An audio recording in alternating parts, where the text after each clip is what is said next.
আমন্ত্রণ দেশ বাংলায়, সঙ্গে আছি আমি শাহিনুর সাথী। শ্রোতে সংবাদ শিরোনাম।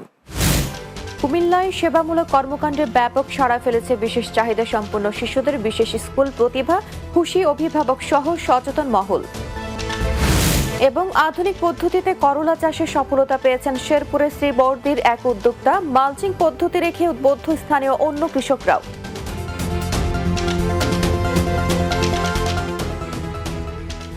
শুনছিলেন শিরোনাম, এবার বিস্তারিত। কুমিল্লায় প্রতিষ্ঠার ৩ মাসের মধ্যে স্কুলের সেবামূলক কর্মকাণ্ড ব্যাপক সাড়া ফেলেছে বিশেষ চাহিদা সম্পন্ন শিশুদের বিশেষ স্কুল প্রতিভা। এখানে থেকে শিক্ষা নিয়ে উপকৃত হচ্ছেন তারা, ফলে খুশি অভিভাবক সহ সচেতন মহল। কুমিল্লার প্রতিনিধি মোহাম্মদ আরিফুর রহমান মজুমদারের প্রতিবেদন, জানাচ্ছেন অর্ণব নাসির। প্রতিষ্ঠার ১ মাসের মধ্যেই সেবামূলক কর্মকাণ্ডে ব্যাপক সাড়া ফেলেছে মুরাদনগর সেন্ট্রাল স্কুল ক্যাম্পাসে চালু হওয়া শিশুদের বিশেষ স্কুল প্রতিভা। একদল দক্ষ প্রশিক্ষক নিয়ে কুমিল্লার মুরাদনগরে বিশেষ চাহিদা সম্পন্ন শিশুদের জন্য প্রতিষ্ঠিত স্কুল এটি। গেল ৩ অক্টোবর মুরাদনগর উপজেলা কমপ্লেক্স প্রতিভা স্কুলটির আনুষ্ঠানিক উদ্বোধন করেন জেলা প্রশাসক আমিরুল কায়সার। বিশেষ চাহিদা সম্পন্ন যে শিশুরা রয়েছে এবং আমাদের যে নাগরিকরাও রয়েছেন তারা আমাদের সমাজেরই একটা অংশ। তাদেরকে আমরা কোনোভাবেই আলাদা করে দেখার সুযোগ নেই, আমরা তাদেরকে আলাদা করে দেখতে চাই না। এখানে শিশুদের মানসিক ও শারীরিক বিকাশে নানান ধরনের প্রশিক্ষণের পাশাপাশি প্রয়োজনীয় স্পিচ ও ফিজিওথেরাপির ব্যবস্থা করা হচ্ছে, জানালেন সংশ্লিষ্টরা। বিভিন্ন অ্যাক্টিভিটিসের মাধ্যমে এদেরকে সুস্থ স্বাভাবিক জীবনযাপনে অভ্যস্ত করার জন্য আমরা এই প্রয়াস চালিয়ে যাচ্ছি। যাদের ডিসেবিলিটি থাকে, বিশেষ করে হাত পায়ে বা হাতে সমস্যা হলে, তারপর দেখা যাচ্ছে যাদের স্পিচ থেরাপি ধরনের প্রয়োজন হয়, তাদের স্পিচ থেরাপির মাধ্যমে আমরা সেটা প্রদান করে থাকি। এমন উদ্যোগের জন্য উপজেলা নির্বাহী অফিসারকে ধন্যবাদ দেন অভিভাবক ও সচেতন মহল। বিশেষ চাহিদা সম্পন্ন শিশুরা কিন্তু আমাদের দেশেরই নাগরিক এবং তাদেরকে বাদ দিয়ে কিন্তু উন্নয়ন সম্ভব নয়। সুতরাং এ ধরনের প্রতিষ্ঠান আরো ব্যাপকভাবে সারা দেশে প্রতিষ্ঠিত হোক। আমার বাড়ির আঙিনার কাছে হওয়াতে অনেক সুবিধা, কারণ আমি ওকে নিয়ে সময় দিতে পারি এখানে। বিশেষ চাহিদা সম্পন্ন শিশুদের মানসিক বিকাশ ও জীবনমান উন্নয়নের লক্ষ্যে এই স্কুল প্রতিষ্ঠার উদ্যোগ গ্রহণ করেন উপজেলা নির্বাহী অফিসার। প্রতিবন্ধী জনগোষ্ঠী নানাভাবে অবহেলিত এবং সরকারের সক্ষমতাও অনেক ক্ষেত্রে প্রান্তিক পর্যায়ে প্রতিবন্ধীদের কাছে পৌঁছানোটা কঠিন। সেই চিন্তা থেকেই প্রতিভা স্কুলটি প্রতিষ্ঠা করা হয়েছে। শুধু মুরাদনগরই নয়, সারা দেশে এমন বিদ্যালয় গড়ে উঠুক, এমনটাই প্রত্যাশা এইসব শিশুদের অভিভাবক সহ সকলের। Desk report, Bangla TV. ব্রাহ্মণবাড়িয়ার নবীনগর উপজেলা ছাত্রদল, পৌর ছাত্রদল ও কলেজ ছাত্রদলের আয়োজনে ছাত্রদলের ৪৬তম প্রতিষ্ঠা বার্ষিকী উপলক্ষে বর্ণাঢ্য র্যালি ও পথসভা অনুষ্ঠিত হয়েছে। র্যালিটি শহরের বিভিন্ন সড়ক প্রদক্ষিণ শেষে পথসভায় মিলিত হয়। এতে প্রধান অতিথি ছিলেন উপজেলা বিএনপির সাংগঠনিক সম্পাদক আশরাফ হোসেন রাজু। উপজেলা ছাত্রদলের সাবেক সিনিয়র যুগ্ম আহ্বায়ক অনন্ত হীরার সভাপতিত্বে ও উপজেলা ছাত্রদলের সাবেক সদস্য সচিব আবদুল্লাহ আল উদয়ের সঞ্চালনায় এ সময় উপজেলা বিএনপির সাংগঠনিক সম্পাদক মোহাম্মদ দেলোয়ার হোসেন সোহেল সহ অনেক উপস্থিত ছিলেন। এদিকে রাজবাড়ীতে ছাত্রদলের প্রতিষ্ঠা বার্ষিকী উপলক্ষে বর্ণাঢ্য শোভাযাত্রা অনুষ্ঠিত হয়েছে। শহরের বকুলতলা থেকে জেলা ছাত্রদলের সিনিয়র যুগ্ম সম্পাদক ওমর ফারুকের নেতৃত্বে শোভাযাত্রাটি বের হয়। এতে জেলা যুবদলের যুগ্ম সম্পাদক অ্যাডভোকেট নেকবর হোসেন মনি, সদর উপজেলা যুবদলের আহ্বায়ক আবদুল্লাহ আল মামুন সম্রাট, জেলা মহিলা দলের সিনিয়র যুগ্ম সম্পাদক সোনিয়া আক্তার স্মৃতি সহ অন্যরা উপস্থিত ছিলেন। জয়পুরহাটে বন্ধুত্বের সম্প্রীতি ও মিলন মেলা অনুষ্ঠিত হয়েছে। শুক্রবার রাতে জয়পুরহাট শহরের বউ বাজারে প্রফেসর পাড়া বাল্যবন্ধু গ্রুপের আয়োজনে মিলন মেলা অনুষ্ঠিত হয়। এতে প্রধান অতিথি ছিলেন কেন্দ্রীয় বিএনপির সহ সাংগঠনিক সম্পাদক ওবায়দুর রহমান চন্দন। জয়পুরহাট সরকারি কলেজের সাবেক ভিপি আল আমিন সবুজের সভাপতিত্বে এ সময় বিশেষ অতিথি হিসেবে বক্তব্য রাখেন জেলা বিএনপির আহ্বায়ক গোলজার হোসেন সহ অন্যরা। চাকরি ছেড়ে আধুনিক পদ্ধতিতে করলা চাষ করে সফলতা পেয়েছেন শেরপুরের শ্রীবর্দীর এক উদ্যোক্তা। মালচিং পদ্ধতি ব্যবহার করে ও আধুনিক মাচা দিয়ে করলা চাষ করেছেন তিনি। নতুন এ পদ্ধতি দেখে ব্যাপক উদ্বুদ্ধ স্থানীয় কৃষকরাও।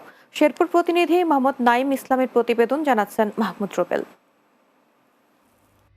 শেরপুরের শ্রীবর্দী উপজেলার কাকিলাকুড়া ইউনিয়নের রুহুল আমিন ঢাকার একটি টেক্সটাইল মিলে চাকরি ছেড়ে কৃষি উদ্যোক্তা হওয়ার জন্য চলে আসেন গ্রামে। গ্রামে এসে ইউটিউব দেখে শুরু করেন আধুনিক পদ্ধতিতে চাষাবাদ। এরপর আর পেছনে ফিরে তাকাতে হয়নি তার। রুহুল আমিন জানান, মালচিং পদ্ধতি ব্যবহার করে ও আধুনিক মাচা দিয়ে বাম্পার ফলন পাচ্ছেন। কৃষি বিভাগের সহযোগিতা পেলে আরও নতুন নতুন ফসল চাষের কথা জানালেন এই কৃষি উদ্যোক্তা। এই ধরনের পলি দিয়ে মালচিং দিয়ে চাষাবাদ খুব কম হয়, এগুলো বাইরের রাষ্ট্রতে বেশি হয়। ওই পদ্ধতিতে দেখে আমি এগ্রোয়ানের সাথে যোগাযোগ করে এই চাষটা শুরু করি। তার এমন পদ্ধতি দেখে অনেকেই তার মতো ক্ষেত করতে আগ্রহী হচ্ছেন। এটা নতুন পদ্ধতি দেখছি, খুব ভালো। আগামীতে ফিরে কম জাংলা দিলে নেট দিয়ে জাল দিয়ে তো করলাটা ভালো দেখা যায়, করলা মানে ভালো থাকে। এর ধরনের আবাদ ফসল অবশ্যই করব। কৃষি বিভাগ বলছেন, উদ্যোক্তাদের সার্বিকভাবে পরামর্শ ও সহযোগিতা করা হচ্ছে। নতুন নতুন উদ্যোক্তাদের স্বাগত জানাই। নতুন উদ্যোক্তা কেউ হতে চাইলে সার্বক্ষণিক তাদেরকে পরামর্শ দেওয়ার চেষ্টা করি। Desk report, Bangla TV. চাঁদপুরের ফরিদগঞ্জে মাদক ব্যবসা ও সামাজিক কার্যকলাপ প্রতিরোধে মানববন্ধন ও বিক্ষোভ মিছিল করেছে সাধারণ মানুষ। উপজেলার উত্তর গোবিন্দপুর ইউনিয়নে মানববন্ধন ও বিক্ষোভ কর্মসূচিতে অংশগ্রহণ করে প্রায় শতাধিক মানুষ। এ সময় এলাকাবাসী দাবি করে, কয়েকজন মাদক কারবারির কারণে এলাকার যুব সমাজ নষ্ট হচ্ছে। তাদের বিরুদ্ধে প্রতিবাদ করায় বিভিন্ন জনের বিরুদ্ধে মিথ্যা মামলা দিয়ে হয়রানি করা হচ্ছে। এমন কর্মকাণ্ডে প্রশাসনের দ্রুত হস্তক্ষেপ কামনা করেন তারা।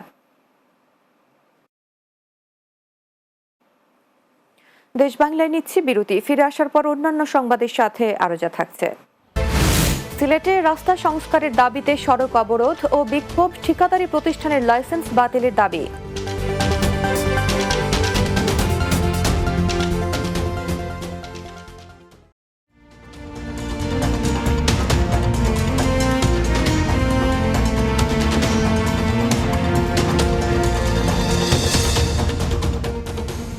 বিরতির পর দেশ বাংলায় স্বাগত আরো একবার।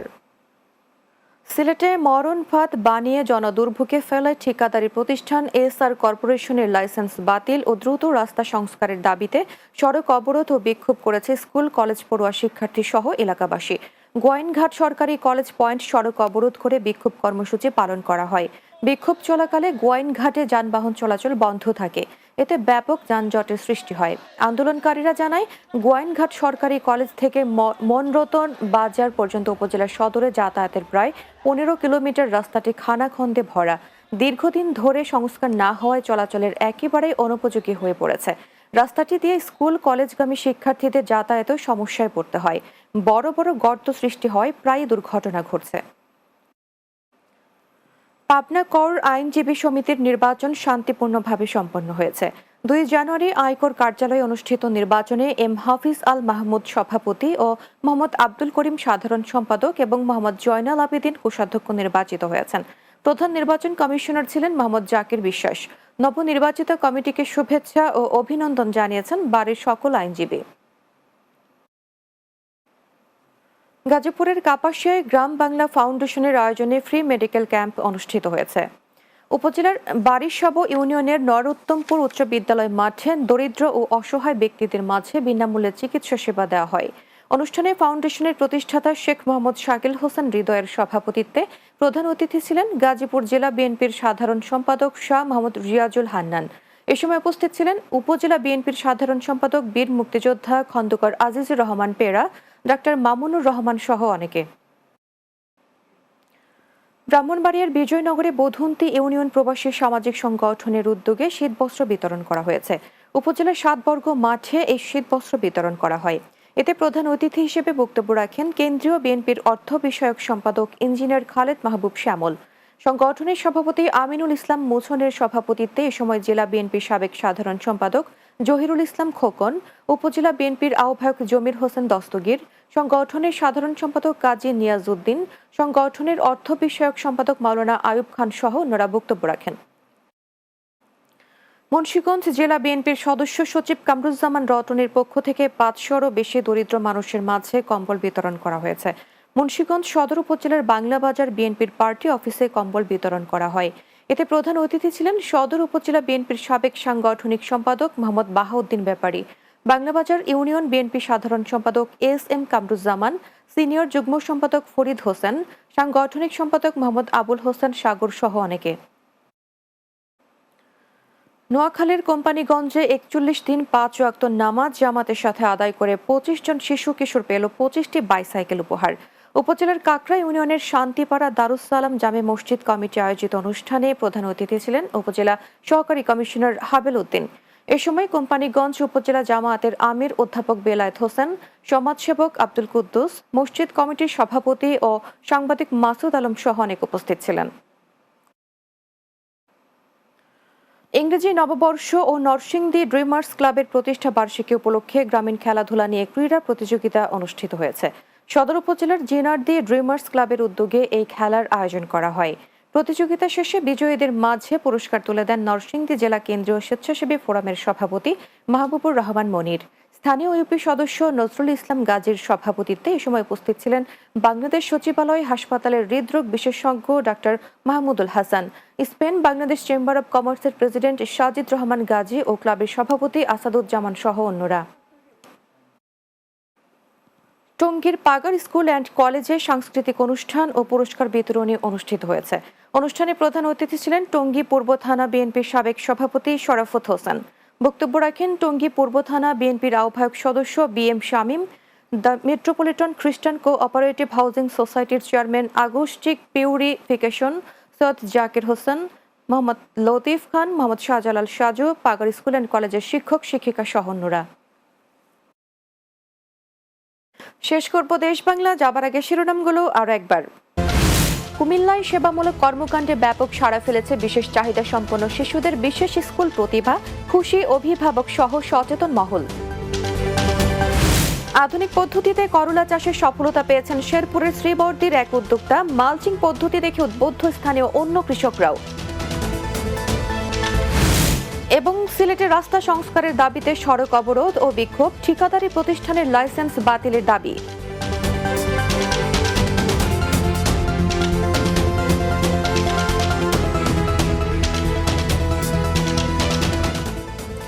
দর্শক, এই ছিল দেশ বাংলায়। আমাদের পরের সংবাদ বিকেল 4টা 30 মিনিটে দিনের বাংলা দেখার আমন্ত্রণ রইল। এতক্ষণ সঙ্গে থাকার জন্য ধন্যবাদ সবাইকে।